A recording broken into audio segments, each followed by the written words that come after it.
Hi friends, and welcome back to my channel. My name is Kelly, and the topic of this video is what is the biggest block to intimacy and how to navigate that, how to navigate through it.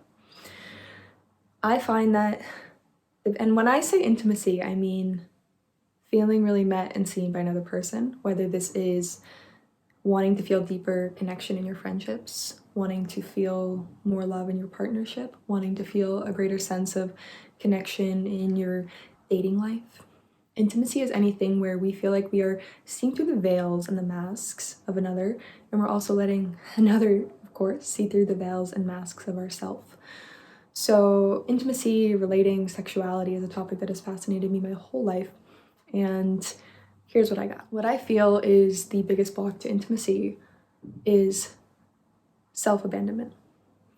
And by self-abandonment, I also mean a lack of acceptance for ourselves, which could appear as insecurity, unworthiness. Think about it, right? Like if you are connecting with someone, you're just sitting and having a conversation, or you're on a date. And I know I've been here, tell me if you've been here, if you start feeling really insecure, like, oh, I feel like I'm talking weird, or I have a zit on my face today, or I don't want to be seen, right? It blocks you being able to show up with another person.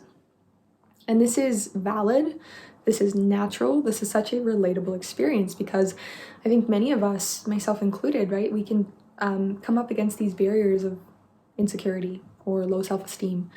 And usually it, we don't need to always backtrack it and dissect it, but it can come from parts of our childhood, previous experiences where maybe we felt put down for who we were, or we felt the lack of love when we were being our true self.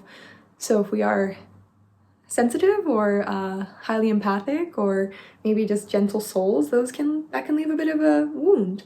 And then it can be scary when in an opportunity to be seen by another, to just be yourself. So that mechanism of self-protection can come up of the abandonment, of the insecurity, because it's like, well, I want to be close, but I'm kind of scared because I don't know if I'm good enough, right?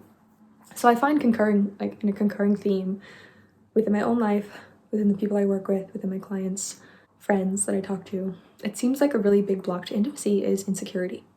So what do we do with that?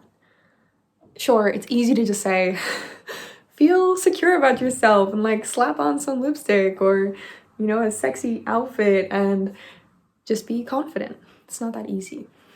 So here are a few tools I've developed because for me, this is something I can come up against sometimes when I am more intimately engaging, meaning just deeper connection with a friend, a partner, someone I'm dating. I will pause and I'll go slow. Because typically what that part of us needs, if you also resonate with having an insecurity pattern that can creep up in your intimacy and relating dynamics, that part of us just needs tenderness. It needs love. It actually doesn't need to be fixed. It doesn't need to necessarily be coached or poked or prodded or up-leveled or empowered. Usually it just wants to be seen and felt. Now there's a scary edge here, but it's an edge that can make all of the difference. I find that as I've gained the courage and confidence to be slow and tender with myself and that part of me creeps up, some practical ways that this can take form is I'll put a hand on my heart, I'll put a hand on my belly, I'll take a deeper breath, I'll hug myself even when I'm with this person. And although that can feel really vulnerable, right, because it's sometimes it's vulnerable to be seen loving ourselves with another person, it can also be such a beautiful telltale sign of how much you can relate with someone else, right? So I practice this sometimes. I notice if I do that with myself while I'm talking with a friend or a stranger or someone I'm dating or something like that, if they kind of close down and turn away or get a little weird, I'm like, oh, good information.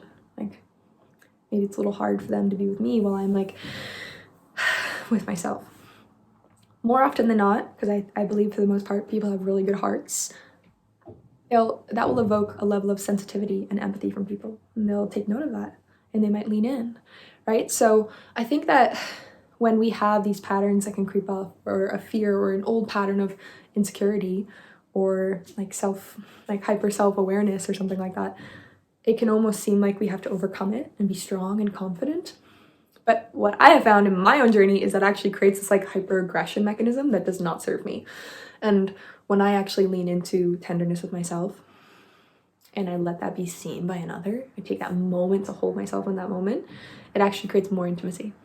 It allows another to see me and allows me to see them.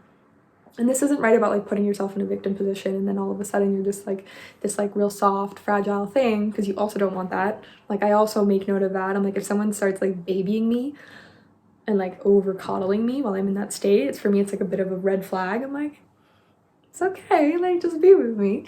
Or I'll express that like, oh, I'm just having like a mini contraction right now. Just need to breathe for a minute. I actually had like a little bit of nervousness creeping up, which is sometimes a pattern for me, but like I'm really enjoying this connection and I'd love to keep talking, right? When we reveal, we can build a bridge for deeper connection. And this can be with a family member, it can be with a friend, it can be with a potential dating partner or a long-term partner. And I really feel like this is one of the biggest blocks to intimacy, is when our insecurity shuts us down, or self-abandonment, when we have some kind of old pattern or belief coming up. So how to navigate it: pause, slow down. How could you show love for that part of you? Can you let that part of you be seen? Or you might not necessarily be ready to fully express that yet, but perhaps you could gently explore of, oh, I started getting a little nervous, right? All humans have these emotions. We all get nervous, we all get excited. And I think that's something that is really beautiful to advocate for ourselves, is the full spectrum of feeling. And the funny thing is, when we don't advocate for our own feelings, I think that what can happen psychologically is people kind of assume or want another person to guess their feelings. Or maybe we shut down because we have a fear that the feeling will be rejected. But we actually get to test that and rewrite a story by saying, okay, I'm feeling nervous right now. Oh, I just felt a little shy. And a really beautiful alternative or additional practice that can be really powerful when you're feeling that, if you're feeling like a shutdown, self-abandonment, is to genuinely ask yourself, what do you need? And also, do you have a need you could ask that other person for? I did this the other day. I was meeting with someone and I felt a little nervous. I felt a little shut down. I felt the part of me that wanted to pull away. And I asked for a hug. I said, would you be open to some touch right now? Like, I'd really just love a hug. And it was great. It was so well received. And then I felt 20 times better and more myself. So this is that beautiful journey of how our pain point, right, can really help us grow and expand into the kind of person we want to become. And a pain point doesn't have to stay stuck as a pain point.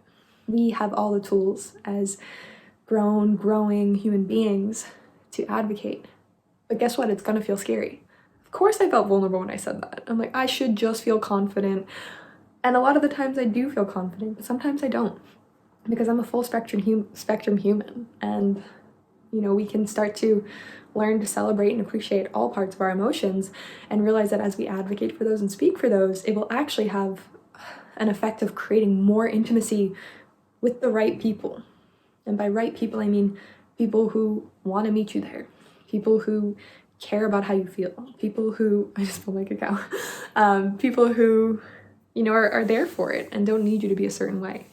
So that is my little video on the biggest block to intimacy and how to navigate it, working with insecurity and intimacy.